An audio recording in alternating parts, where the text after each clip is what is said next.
James, you've talked about how Avatar reflects what's happening to the environment and how humans treat one another. Where do you see Fire and Ash taking that narrative? I think it takes it farther. I mean, we'll still see the extraction industry, which is the killing of the ocean creatures, right? And we can reference back to the mining that was taking place in the first movie as ongoing. And the way we treat each other hasn't gotten better in the last few years since the previous films. In fact, it's gotten worse. There's a lot of hate and intolerance in the world right now, and so I think these themes run through the films, especially this one. I mean, we're dealing with so to me, Fire and Ash are symbolic. It's not meant to be just a sort of the answer to the way of water. It's meant to be more specific, which is, fire represents violence and trauma, and then the ash is the psychological outcome of that and how the characters are changed by that. They're changed by the fire. So Varong's clan are changed by the trauma of the complete destruction of their homeland. The Sullys are changed by the death of their eldest son. And we see a sort of a down-twisting, the growth of hatred in Neytiri. And that's already happened with Varong and her people, and they kind of almost in a way represent the end result of that process. So the goal there is for us to hope that Neytiri can heal somehow and not become this kind of racist. She becomes a racist essentially in the film. So we take our most appealing character, the one that always rates the highest in an Avatar movie, and challenge the audience to still love her and travel with her in this film. And then we see the consequences to the whole family. So I like to think of it as we've upped the stakes against the Sullys with the external threats, but we've really upped the stakes internally. The jeopardy is coming from within as much as from without on this film. So basically, I would just say it's all more intense, right? You talk about upping the stakes, and I see that as what you do in your work with each and every film. You set the bar so high and then force yourself to beat the bar with your next project. I want to know what drives that. Is it you wanting to be better than you were? Is it audiences? No, you've answered the question. So I always think that as an artist, you always have to be humble before the craft and always believe that you can learn something new from your team, from your actors, from your artists, whatever, and try to make yourself better, try to make yourself a better artist, a better filmmaker, So I feel like every film I learn, and I try to apply that lesson, and it's constantly evolving. So this film was challenging, I like challenges, I like to, I don't know if it's setting a bar high, I do it for myself. It's like, okay, let's see if I can get over this one, And if I'm not scaring myself, I'm not doing it right, the way I look at it. That's a wonderful mindset, I reckon.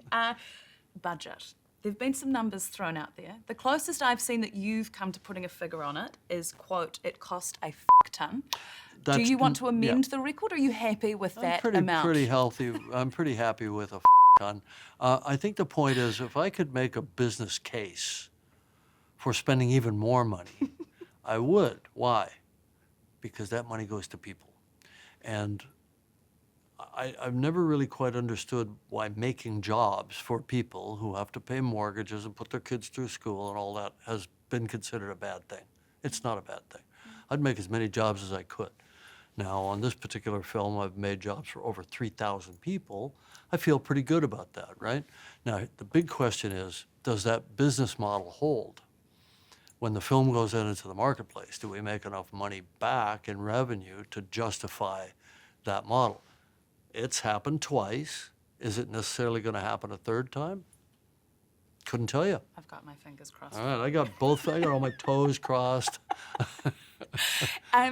That sort of leads into my next question, because you've been very vocal recently about Avatar is not AI, and we talk about AI taking everyone's jobs, right? Yeah. Why have you felt it so important to reiterate that this is not AI, this is humans creating? I think we're all feel like we're all on shifting ground right now, and our reality is becoming quite slippery, and we don't know what's real and what's not real. And there's a lot of intentional misinformation, disinformation out there. AI, generative AI that can create videos spontaneously that seem relatively plausible to the eye. This is a dangerous territory, I think, for all of us. It's especially dangerous if people start using it to replace artist-centric processes like acting, like designing, and so on, like writing, right? So I'm a writer-director. Who do I direct? Actors, right? You take those three things away, it's like I'm out of a gig, number one. And two, I also think it's not going to be effective because the best it can do is mediocrity. I don't believe it can't do it. I think that you could theoretically make a movie where actors weren't involved. I think we've seen the possibility of that. But the question is, why do you want to? Don't we want to see that unique approach that an actor would bring, that idiosyncrasy, the things that are particular to them? So the way I look at it is the screenwriter has had a particular lived experience, and they put certain things into a character. Then the actor brings that character to life through their own unique and idiosyncratic lens, and that's what we celebrate. That's what we go to see. We want those people to feel real, not generic, right? So if a generative AI model is trained on a vast amount of data, what it's doing is it's synthesizing out a new image based on everything. And when you're everything, you're nothing, right? It's not unique. So I just question whether it's even going to be possible or commercial or desirable. I mean, from a market standpoint, like, will it be desirable? Will people want to see that? I don't know. I don't think so. Anyway, it's not interesting to me. But I think that the reason to be more vocal about it now is that historically, we've hidden how we make an Avatar movie. We've actively suppressed it because we wanted it to just be its own magical thing. But now you have this other magic trick going on over here with Gen AI, and it's like, no, guys, you don't understand. This is Zoe Saldana's work, not at a voice podium doing 2 days to do a Pixar movie. And I love Pixar movies, don't get me wrong, but it's a different process, right? This is Sam Worthington. This is Sigourney Weaver. This is Sigourney Weaver playing a 15-year-old girl at the age of 72. That's the magic of what we do. But it's 18 months of work for her, you know. And I don't know, when you saw the film, where did you see it? At the IMAX in Auckland. In Auckland, Yeah. okay. Did they run the little clip ahead of time? Yes, yeah, right. yeah, So yeah, you yeah. saw Wonderful, side by wonderful. side, right, what the actors are doing and how that translates into their final rendered characters. And I think that's kind of the magic of an Avatar movie, is the characters look and seem like real people, but they're impossible. You know, their eyes are too big, they're 3 meters tall, you know, all that sort of thing. So you're in this kind of weird state of, wow, that looks totally real, but it can't possibly be, so am I dreaming? What's going on? You know, that's what we go for. That's our goal. But I've wanted to pull the curtain back and show that, because I feel like I've done a disservice to my cast over the years. And there's definitely this kind of second-class citizen, and we see it with Andy Serkis in the Apes films, right? That he doesn't get the credit that he deserves. My actors don't get the credit they're not my actors, but the actors that I work with don't get the credit that they deserve. I mean, you've got Academy Award winning or Academy Award nominated actors like Sigourney Weaver and Kate Winslet and Zoe Saldana doing the best work of their careers, and people act, you know, people act like it's some kind of weird second-class kind of form of acting, and I'm over it. Well, thank you so much for your time. I've been rapped probably 3 times over, I think, in the background there. But That's I okay. so appreciate your time. We're all among friends here. But I'm told I can't keep going. Is that all right?